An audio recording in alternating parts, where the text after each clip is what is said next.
Yo les postos, bienvenue sur la chaîne Les Vidéos de Nono et Sacha. Chose promise, chose due les postos, j'avais promis à Nono d'être présent à ses côtés pour son anniversaire. C'est aujourd'hui son anniversaire, jusqu'à demain je serai avec lui pour les vidéos. Bon anniversaire à toi Nono. Merci Sacha. Donc voilà, le même jour que Kylian Mbappé, donc je souhaite aussi un bon anniversaire à Kylian, le meilleur joueur du Paris Saint-Germain depuis plus d'un an. Un mot à dire pour ton anniversaire? Un an de plus Sacha. Donc voilà, on va pas parler de l'âge, en tout cas les postos, beaucoup d'informations, surtout en fin de vidéo. Et je tenais aussi à vous dire que pour l'anniversaire de Nono, le meilleur cadeau serait de liker cette vidéo, et c'est complètement gratuit en plus, donc vraiment, vous avez rien à perdre. Bon Nono, beaucoup d'informations, notamment sur les propos de Leonardo hier, qui auraient été complètement de la communication.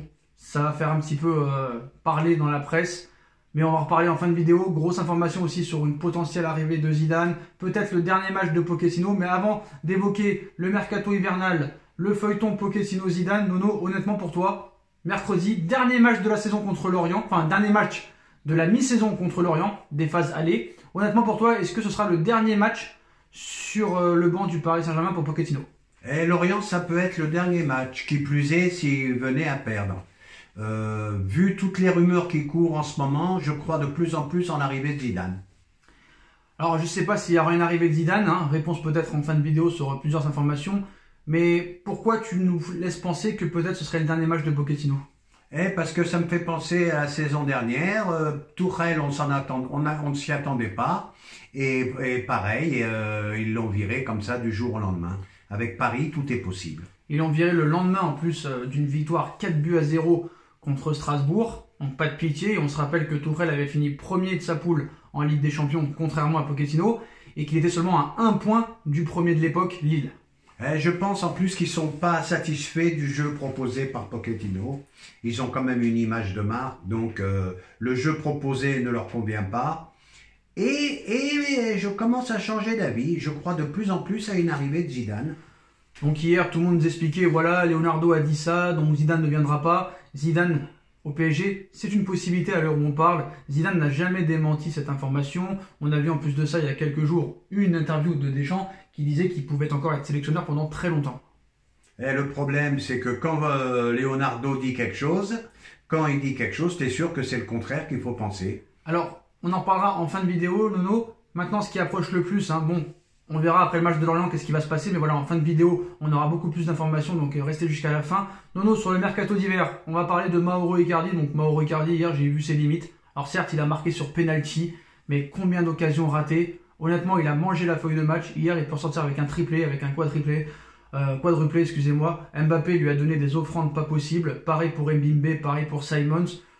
Totale perte de confiance. Nono, aujourd'hui, une information est tombée de la Gazzetta dello Sport. Donc tu vas réagir à cette information et nous dire réellement si ce serait une bonne opportunité pour le Paris Saint-Germain de faire cette opération. Mauro Icardi est une vraie piste à l'heure actuelle pour la Juventus cet hiver. L'entourage du joueur a ouvert la porte, même à un prêt sans certitude d'achat. Arthur a été proposé au PSG, Arthur Melo, donc en échange, et en prêt aussi. Donc ces derniers jours au club parisien, c'est des nouvelles qui sont attendues. Honnêtement, Icardi contre Arthur, oui, non, non, oui. Je te dis franchement, blanc bonnet, bonnet blanc. Icardi en perdition complète. Problème personnel, problème, problème d'affaires, de société. Arthur, ça fait longtemps qu'il est aux abonnés absents, donc je vois pas l'intérêt vraiment à cette transaction. Alors Arthur Melo, qui était un très bon joueur au Barça, depuis qu'il a été à la Juve, assez compliqué. Mais toi qui voulais un milieu de terrain, et nous supporters qui voulons un milieu de terrain, on sait qu'au mercato d'hiver c'est compliqué. Est-ce que ça pourrait être pas mal quand même, vu que tu dois te renforcer à ce poste-là? Je dis non. Échec au Barça, échec à la Juve, je vois pas pourquoi il réussirait au PSG. Échec au Barça, je te trouve un peu dur, il a quand même fait de très bons matchs avec le Barça. Bon, oui. Peut-être pas régulier, mais quand même assez de bons matchs, il a 25 ans, il est pas vieux. Bon, pourquoi pas, en prêt de 6 mois, c'est-à-dire qu'Icardi partirait 6 mois là-bas, Arthur 6 mois ici, t'as pas grand-chose à perdre. Oui. S'il n'y a pas le choix à faire, vu qu'Icardi est complètement aux abonnés absents. Donc Arthur ne pourra pas faire plus mal. Ça peut pas faire plus mal. Et en plus, qui nous dit que Arthur Melo est moins fort que Paredes, que Herrera? Moi hier, Simons, qui me dit que Simons est moins fort que Paredes et Herrera, par exemple? Attention, pour Simons, on se calme. Oui, d'accord. Je suis le premier à dire que c'est un tout bon. N'oublions pas qu'il a joué contre une 5e division hier. Attendons de le voir en Ligue 1. Mais c'est vrai, il a été assez impressionnant hier. Donc tu sais maintenant, Raiola, hein, le super agent, est presque devenu le directeur sportif du Paris Saint-Germain. On parle de De Ligt pour l'été prochain, en défense centrale. Il a cité le PSG parmi les clubs. On parle d'Erling Haaland, qui est un joueur aussi à lui. Et on parle aussi de De Jong au milieu de terrain. Si le PSG, par exemple, l'été prochain, ferait la colonne vertébrale De Jong au milieu, Haaland devant, De Ligt dans l'axe, est-ce que ce serait le mercato parfait, qui coûterait quand même assez cher, hein? Ah là, ça serait un mercato parfait, mais rappelle-toi, on avait loupé de peu de live déjà il y a 1 an ou 2. De Jong pareil, retour aux sources. Est-ce que ça va être pour bientôt? On verra. Parce qu'on sait très bien qu'ils vont mettre le paquet, hein, quelques mois avant la Coupe du Monde 2022. Hein. On sait que maintenant Nasser il s'est mis bien derrière Séphérine avec le projet Super League, hein, où il a été contre. Honnêtement, maintenant Paris, certes, a pas fait vraiment de gros recrutements cet été, à part Hakimi, 60 millions d'euros. Les autres joueurs, c'est des joueurs gratuits qui sont arrivés et qui sont qui plus est en fin de carrière. Donc je pense que le PSG, l'enveloppe de 200 millions qu'on a parlé l'année dernière, quand tu réfléchis bien, il en reste 140. Hein. Oui, mais maintenant, tu sais, comme je t'ai dit dans une précédente vidéo, maintenant la mode, c'est aller vers les joueurs libres. Je pense que les gros transferts, se feront de plus en plus rarement. Et maintenant, ils vont vraiment, beaucoup de clubs cherchent des joueurs libres. Le Real, Barça, Paris Saint-Germain. Ben, regarde cette année, hein. Regarde cette année. La majorité, c'était des joueurs libres.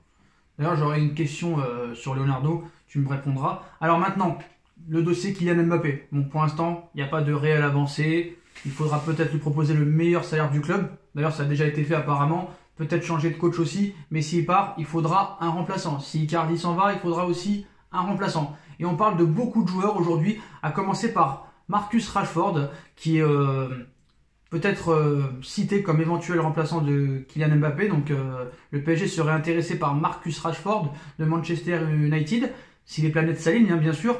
Alors est-ce que Marcus Rashford, si jamais un Erling Haaland ne venait pas, ça pourrait être pas mal, même si je pense que ça va être très compliqué de le déloger de Manchester United, hein. Ouh là là, moi je pense que ça sera plus que compliqué. Rashford, bon joueur, mais qui est quand même assez loin de Mbappé.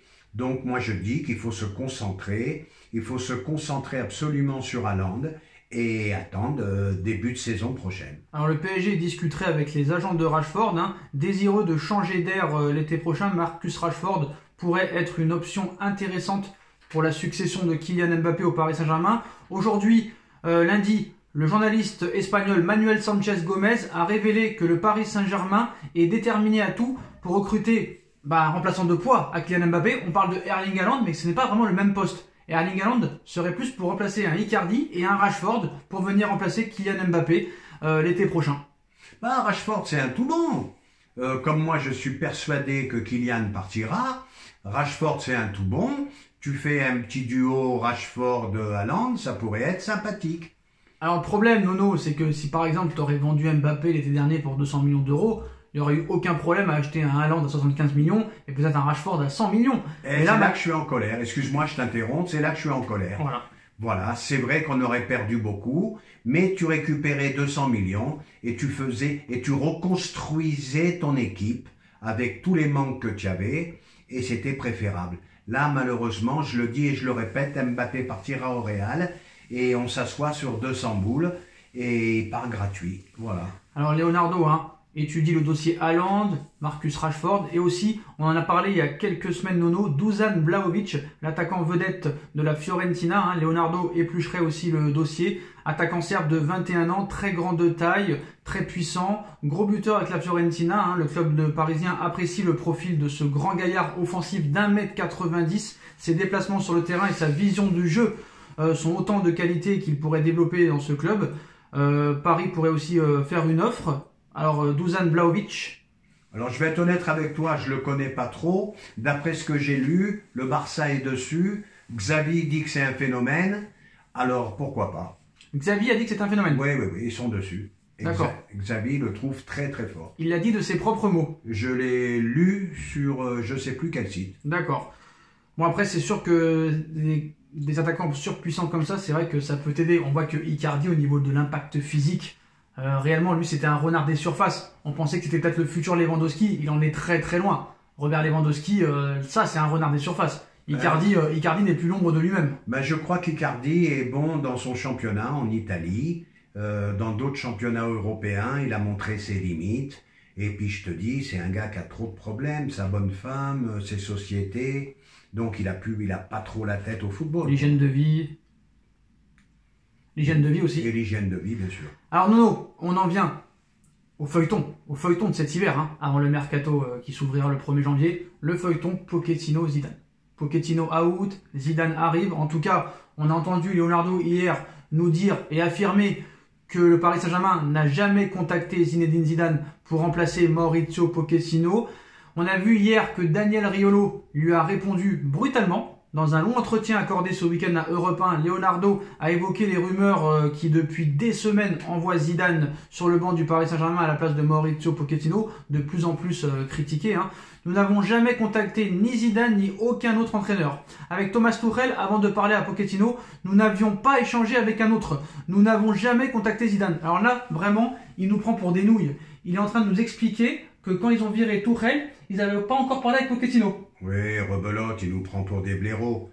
Donc c'est pour ça que moi je te le dis, j'y crois de plus en plus. Quand Leonardo dit quelque chose, faut penser le contraire. Alors hier, il nous explique qu'il est prêt à laisser du temps à Pochettino sans réellement le citer. Donc cela semblait donc marquer un point final sur une éventuelle révolution à venir du côté du club de la capitale. Mais voilà, on connaît Leonardo. Avec Camboiré, on ne cherche pas d'autre coach. Un mois plus tard, Ancelotti. Avec Tuchel, tout va bien, on ne cherche pas de coach. Un mois plus tard, viré, Pochettino arrive. Et là, il refait la même chose que l'année dernière. Donc pour moi, c'est un manque de respect quand même si ça peut être aussi ce qu'on lui demande de faire. En haut lieu à Doha ou Nasser. Mais voilà, on a vu très clairement un Leonardo déterminé à laisser du temps à Pochettino. Mais cela semblait donc marquer la fin du feuilleton. Cependant, le message du dirigeant parisien a du mal à convaincre, soit au niveau des supporters, au niveau de la presse. Et on a vu Daniel Riolo hier, pour le journaliste de RMC, le directeur sportif de Paris, est soit un menteur, soit carrément placardisé du côté de Doha. Donc le Qatar discute bien avec Zidane, Leonardo mentirait. Donc Riolo est en effet persuadé que le Paris Saint-Germain est bel et bien en train de discuter avec Zidane, quoi qu'en dise Leonardo. Il nous dit, oui, Leonardo n'a jamais contacté Zinedine Zidane, mais bien sûr, mais d'autres l'ont fait pour lui au Qatar. Donc quand il dit que le PSG n'a jamais contacté Zidane, c'est un mensonge. Ou alors, ils ne l'ont pas mis au courant. Donc, ce qui est encore pire, ce n'est pas la première fois que Leonardo ment. Il avait dit la même chose avec Thomas Tuchel 2 semaines avant qu'il soit viré, mais on sait que Leonardo ne décide pas de tout à Paris. Donc, honnêtement, qu'est-ce que tu en penses de ces propos? Je suis d'accord avec Riolo pour une fois. Il nous raconte des conneries. Bon, comme il dit, il est placardisé, il ne peut pas dire ce qu'il veut. Donc il doit suivre un discours de sa haute direction. Mais voilà quoi. Donc tu es obligé tu peux plus le croire à Leonardo. C'est pas possible. J'ai l'impression que Leonardo maintenant il s'en fout de sa réputation. Lui son seul problème c'est de récupérer son chèque à la fin du mois et terminer.